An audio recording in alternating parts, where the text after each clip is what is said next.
Taste the Daily. Siva சொல்லுவார், தளபதி அவர்களோடு எனக்கு 45 ஆண்டு காலம் பழக்கம் உண்டு என்றாலும் இளைஞர் அணி தொடங்குகிற போது அவ்வளவு நெருக்கமாக இல்லை. என்னை வர சொல்லி இருந்தார்கள். தலைவர் கலைஞர் அவர்கள் தான் பெயர்களை எழுதுகிறார். இளைஞர் அணிக்கு என்று ஒரு குழுவை அமைக்கிறார். முதல் பெயர் நம்முடைய தளபதியின் பெயர், இரண்டாவது பெயர் கலைஞர் எழுதுகிறார், திருச்சி சிவா. அதுவரையில் அவர் மிசா சிவா, அதுவரையிலே அவர் மிசா சிவா. கலைஞர் தான் திருச்சி சிவா. அதுவரையில் இளம்பருதி, கலைஞர் தான் எழுதுகிறார் பருதி இளம்பருதி. அதுவரையிலே அசேன், கலைஞர் எழுதுகிறார் வாலாஜா அசேன். அவர் எழுதிய அந்த பெயர்கள் தான் இன்று வரை நின்று நிலைத்திருக்கிறது. அவர் இன்றைக்கும் திருச்சி சிவா. இந்த பெயரை எழுதியவர் தலைவர் கலைஞர் அவர்கள் தான். ஓராண்டு காலம் அவர் சிறையிலே இருந்தார். சிறையிலே இருக்கிற போது நிகழ்ந்த பல நிகழ்வுகளை எதிர்பாராத திருப்பம் என்று நமக்கு தந்திருக்கிறார். அதிலே ஒரு காட்சியை நான் எடுத்து சொல்ல வேண்டும். எழுதியும் பேசியும் வளர்ந்த இயக்கம், சமத்துவத்தை, சமூக நீதியை, தமிழ் இன மொழி மேம்பாட்டை, பெண்ணியத்தை, பகுத்தறிவை எழுதியும் பேசியும் வளர்ந்த இயக்கம். வளர்ந்த பிறகும், பலமுறை ஆட்சிக்கு வந்ததற்கு பிறகும் எழுதுவதையும் பேசுவதையும் நிறுத்தாத இயக்கம் என்பதற்கு இந்த அரங்கம் சாட்சி. அதிலும் தமிழ்நாட்டின் தலைசிறந்த பேச்சாளர்களில் திருச்சி சிவா ஒருவர் என்பதை இங்கும் இந்த அரங்கிற்கு வெளியிலும் இருக்கிற எல்லோரும் அறிவோம். நான் அவருடைய பேச்சை சில நேரங்களில் தொலைவிலிருந்தும், சில நேரங்களில் மேடைக்கு எதிரிலிருந்தும், மிகச்சில நேரங்களில் மேடையில் அவருக்கு அருகிலிருந்தும் கேட்டிருக்கிறேன் என்பதை விட அவருடைய பேச்சை ரசித்திருக்கிறேன். அவருடைய பேச்சிலிருந்து பல செய்திகளை கற்றிருக்கிறேன். இவரை போல நம்மால் பேச முடியவில்லையே என்று வருத்தப்பட்டும் இருக்கிறேன். அவருடைய பேச்சு ஆற்றொழுக்கான நடை, அடுக்கடுக்கான எடுத்துக்காட்டுகள், அழுத்தம் திருத்தமான வாதங்கள். சுருக்கமாக சொன்னால் சிவாவின் பேச்சு ஒரு நதியின் ஓட்டம், சில நேரங்களில் புயலின் சீற்றம். இரண்டையும் அவருடைய பேச்சில் நான் பார்த்திருக்கிறேன். நதியின் ஓட்டமாகவும் இருக்கும், புயலின் சீற்றமாகவும் இருக்கும். அவருடைய இன்றைக்கு இந்த வெளியிடப்படுகிற நூல்கள் அவர் வெறும் பேச்சாளர் மட்டுமில்லை, எழுத்தாளர் என்பதையும் காட்டுகிறது. அதுவும் ஒரே பிரசவத்தில் 5 குழந்தைகள். ஒன்றாய் பிறந்தவர்கள் ஒரே மாதிரியாக இருப்பார்கள் என்று சொல்லுவார்கள். ஆனால் இந்த 5 நூல்களும் 5 மாதிரியாக இருக்கின்றன. ஒன்று நேர்காணல், ஒன்று அவருடைய மேடை பேச்சு, இன்னொன்று எதிர்பாராத திருப்பம் என்கிற சிறை வாழ்வு, இன்னொன்று உங்களில் பலருக்கும் வந்திருக்கக்கூடும் குட் மார்னிங் என்று காலையிலே வருகிற காட்சியும் கருத்தும். இன்றைக்கு காலையிலே கூட வந்திருக்கிற இந்த உலகத்திலேயே புத்தகங்களை விட பெரிய சொத்து எதுவும் இல்லை என்று அதற்கு ஆங்கில மொழிபெயர்ப்பும் அதற்கு ஒரு படமுமாக தினமும் அவர் அனுப்பி கொண்டிருக்கிற அந்த செய்திகளின் தொகுப்பு என்று 5 நூல்களை அவர் வெளியிட்டிருக்கிறார். இந்த 5 நூல்களிலிருந்தும் எல்லாவற்றையும் எடுத்து சொல்லுவதற்கு நேரமில்லை. எனக்கு அவரிடத்திலே ஒரு அனுபவம் இருந்தது. அதிலே ஒரு புத்தகத்திற்கு நான் அணிந்துரை எழுதியிருக்கிறேன். சில நாள்களுக்கு முன்னால் சிவா எனக்கு தொலைபேசி அந்த அணிந்துரையை மறுபடி ஒரு முறை அனுப்ப முடியுமா என்று கேட்டார். அதை அனுப்பி 6 மாதம் ஆயிற்று. மறுபடியும் அனுப்புவது என்றால் தேடி பார்த்தேன், கிடைக்கவில்லை. நான் மிகவும் கவனமாக சொன்னேன், கிடைக்கவில்லை, பாருங்கள் உங்கள் புத்தகத்தில் அணிந்துரை, என்னுடைய அணிந்துரை இடம்பெறுகிற வாய்ப்பு இல்லாமல் போய்விட்டது என்றேன். அவர் சொன்னார், அப்படி இல்லை, மறுபடியும் எழுதி கொடுத்து விட மாட்டீர்களா என்ன என்றார். மறுபடியும் 300 பக்கத்தை படித்து என்னால் எழுதி கொடுக்க உடனே முடியாது, ஆனால் அதுவும் கிடைத்து விட்டது என்று அவர் சொன்னார். அந்த புத்தகத்திலிருந்து சில இடங்களை மட்டும், ஏனென்றால் இந்த நிகழ்ச்சியை நெடுநேரம் நீட்டிக்க முடியாது, நான் ஒரு 7 நிமிடங்களுக்குள்ளாக 2-3 நிகழ்ச்சிகளை மட்டும் தொட்டு காட்டி என் உரையை நிறைவு செய்வேன்.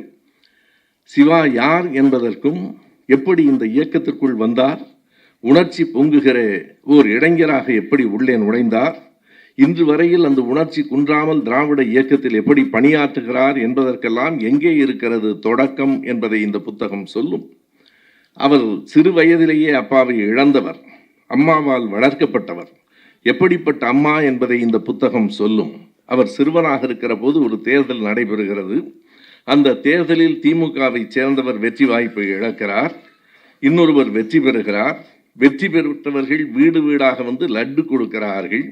சிவா எழுதுவார், அந்த காலத்திலே எல்லாம் லட்டு அத்தனை எளிதாக கிடைத்து விடாத இனிப்பு.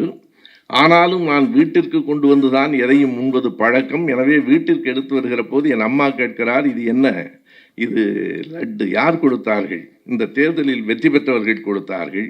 யார் வெற்றி பெற்றார்கள், யார் தோல்வி அடைந்தார்கள்? நாகசுந்தரம் தோல்வி அடைந்தார். அவர் நம் கட்சியை சார்ந்தவர். வெற்றி பெற்றவர் கொடுத்தார். சிவாவின் அம்மா சொல்லுகிறார், அண்ணாவின் கட்சிக்காரர் தோற்று போயிருக்கிறார், கலைஞரின் கட்சிக்காரர் தோற்று போயிருக்கிறார். அந்த தோல்வியை அவர்கள் கொண்டாடட்டும், நீ அந்த இனிப்பை உண்ணக்கூடாது. ஒன்று லட்டை அவர்களிடத்திலேயே திருப்பி கொடுத்து விடு, அல்லது வேறு யாருக்காவது கொடுத்து விடு. நம் கட்சிக்காரர் தோற்ற நாளில் நாம் இனிப்பை எடுத்துக்கொள்ளக்கூடாது என்று சொன்ன தாய் வளர்த்த பிள்ளைதான் திருச்சி சிவா.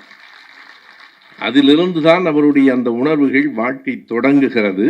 சிறையில் இருக்கிற போதும், அவர் கல்லூரியிலே மாணவராக இருக்கிற காலத்திலே மிசாவிலே கைது செய்யப்பட்டவர். அப்படி அவர் காவல் நிலையத்திலே வைத்திருக்கிற போது அம்மா வந்து பார்க்கிறார். எப்போது வருவாய், எப்போது விடுதலை செய்வார்கள், என்ன நீ படிக்கிறேன் என்றாய், IAS-க்கு போகிறேன் என்றாய், இப்படி கடைசியாக சிறையிலே வந்து உட்கார்ந்திருக்கிறாயே என்று கேட்கிற நேரத்தில் சிவா சொல்லுகிறார், எப்போது வருவேன் என்று தெரியாது, நாளைக்கே வரலாம், அல்லது ஓராண்டும் ஆகலாம், ஓராண்டு கூட ஆகலாம் என்கிற போது அந்த அம்மா உடைந்து அழுகிறார். அவர் சொல்லுகிறார், அப்போதும் அந்த தாய் சொன்ன சொல் இதுதான், சரி விடு, நாட்டுக்கு ஒரு பிள்ளை என்று உன்னை விட்டு விடுகிறேன் என்றார். அந்த சொல் இன்றைக்கும் நின்று நிலைத்திருக்கிறார்.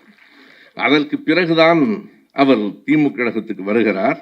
வருகிற நேரத்திலே கூட எப்படி அந்த நிகழ்வு நடந்தது என்பதை சிவா சொல்லுவார். தளபதி அவர்களோடு எனக்கு 45 ஆண்டு காலம் பழக்கம் உண்டு என்றாலும் இளைஞர் அணி தொடங்குகிற போது அவ்வளவு நெருக்கமாக இல்லை. என்னை வர சொல்லி இருந்தார்கள். தலைவர் கலைஞர் அவர்கள் தான் பெயர்களை எழுதுகிறார். இளைஞர் அணிக்கு என்று ஒரு குழுவை அமைக்கிறார். முதல் பெயர் நம்முடைய தளபதியின் பெயர், இரண்டாவது பெயர் கலைஞர் எழுதுகிறார், திருச்சி சிவா. அதுவரையில் அவர் மிசா சிவா, அதுவரையிலே அவர் மிசா சிவா, கலைஞர் தான் திருச்சி சிவா. அதுவரையில் இளம்பருதி, கலைஞர் தான் எழுதுகிறார் பருதி இளம்பருதி. அதுவரையிலே அசேன், கலைஞர் எழுதுகிறார் வாலாஜா அசேன். அவர் எழுதிய அந்த பெயர்கள் தான் இன்று வரை நின்று நிலைத்திருக்கிறது. அவர் இன்றைக்கும் திருச்சி சிவா, இந்த பெயரை எழுதியவர் தலைவர் கலைஞர் அவர்கள்தான். ஆனால் அவர் நேரடியாக கல்லூரியிலிருந்து கழகத்துக்கு வந்துவிடவில்லை. இடையில் மத்திய சிறைச்சாலை அவரை வரவேற்றது. ஓராண்டு காலம் அவர் சிறையிலே இருந்தார். சிறையிலே இருக்கிற போது நிகழ்ந்த பல நிகழ்வுகளை எதிர்பாராத திருப்பம் என்று நமக்கு தந்திருக்கிறார். அதிலே ஒரு காட்சியை நான் எடுத்து சொல்ல வேண்டும். ஒன்று, அவர் MA படித்து கொண்டிருந்த கட்டம். அவர் காவல் நிலையத்திலேயே சொல்லுகிறார், நான் தேர்வு எழுத போக வேண்டும். சரி சரி இரு, அப்புறம் போகலாம். இல்லை, எப்போது விடுவீர்கள்? போகலாம், மேலே இருந்து தில்லியிலே இருந்து உத்தரவு வர வேண்டும். அது மிசா என்றால் என்ன, அது எப்படி இருக்கும் என்று தெரியாத காலகட்டம். எனவே காத்திருக்கிற நேரத்தில் அவரை சிறைக்கு அனுப்பி விடுகிறார்கள். சிறைக்கு போன 2வது மாதத்திலே MA தேர்வு வருகிறது. தேர்வுக்கு போக வேண்டும் என்றால் அனுமதி கிடைக்கிறது.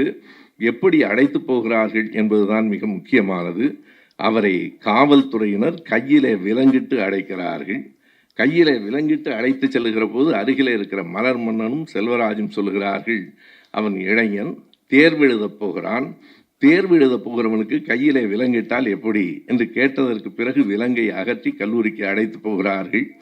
எந்த கல்லூரியிலே மரத்தடியிலே நின்று மாணவர்களோடு நண்பர்களோடு பேசினாரோ, எந்த கல்லூரியிலே சுதந்திரமாக நடந்து திணிந்தாரோ, அந்த கல்லூரியில் ஒரு வேனில் கொண்டு வந்து இறக்குகிறார்கள். கல்லூரியிலே மாணவர்களையே காணவில்லை. எல்லோருக்கும் விடுமுறையா, தனக்கு மட்டும் தேர்வா என்றும் அவருக்கு புரியவில்லை. சற்று நேரத்திலே தெரிகிறது, மரத்துக்கு பின்னாலிருந்து மாணவர்கள் எட்டி பார்க்கிறார்கள். ஓ, சிறைக்கு போன சிவா தேர்வு எழுத வந்திருக்கிறார் என்று. அது ஒரு காட்சியாக அவர்கள் கண்களிலே படுகிறது. தேர்வு எழுத போகிற நேரத்தில் முதல்வரை போய் பார்க்கிறார். முதல்வர், என்னப்பா நல்லா இருக்கியா என்ற ஒரு சொல்லோடு, உனக்கு அடுத்த அறையில் தேர்வு எழுதுவதற்கு ஏற்பாடு செய்திருக்கிறோம் என்கிறார். ஓ, எல்லோரோடும் சேர்ந்து அல்ல, அடுத்த அறையில் தேர்வு என்ற உடனே அங்கே போய் பார்த்தால் நிலைமை எப்படி இருக்கிறது என்றால், யாரும் இல்லை, இவர் மட்டும் எழுதுகிறார். முன்னே 3 காவலர்கள், பின்னே 3 காவலர்கள் துப்பாக்கியோடு. யாருக்காவது தேர்வு எழுத வருமா? 6 காவலர்கள் சுற்றி நின்று கொண்டு தேர்வு எழுதுங்கள் என்று சொன்னால், ஒரு அரை மணி நேரத்தில் அந்த பேனாவை மூடி வைத்துவிட்டு சிவா புறப்படுகிறார். ஏன் தேர்வு எழுதவில்லையா? இது தேர்வு எழுதுகிற சூழல் இல்லை, நான் பிறகு எழுதி கொள்கிறேன் என்று திரும்புகிறார். எனக்கும் கூட அப்படி ஒரு அனுபவம் உண்டு. நான் பொடாவிலே 1.5 ஆண்டு காலம் சிறையில் இருந்தபோது ஒரு முறை கடுமையான பல் வலி வந்தது. என்னை அரசு மருத்துவமனைக்கு அனுப்பினார்கள்.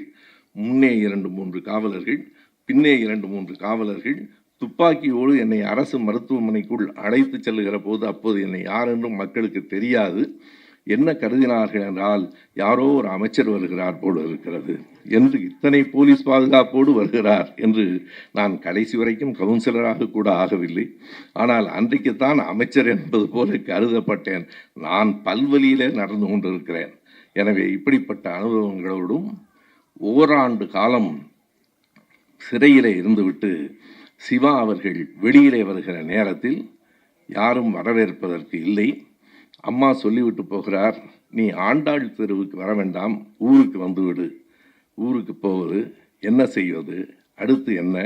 கண்ணை கட்டி காட்டில் விட்டது போல இருந்தது. கையிலே ஒரு பை, தோளிலே ஒரு பை. யாரும் இனி வேலை தரமாட்டான். எந்த இடத்திலாவது போய் வேலை கேட்டால், சிறையில் இருந்து வந்திருக்கிறேன் என்று சொன்னால் யாரும் வேலை தரமாட்டான். என்ன செய்வது? எதிர்காலம் எப்படி இருக்கும்? நெல்லை ஜெயந்தா அது தொகுப்புரை அல்ல, அதுவே ஒரு பெரிய சிறப்புரையாக இருக்கிறது. அவர் சொன்னது போல அவருக்கு அன்றைக்கு இருட்டாக இருந்தது எதிர்காலம். அந்த 2 பைகளையும் தூக்கி கொண்டு சிவா நடக்கிறார். எங்கே போவது என்கிற புரிதல் இல்லை, அடுத்து என்ன ஆகும் என்கிற தெளிவு இல்லை.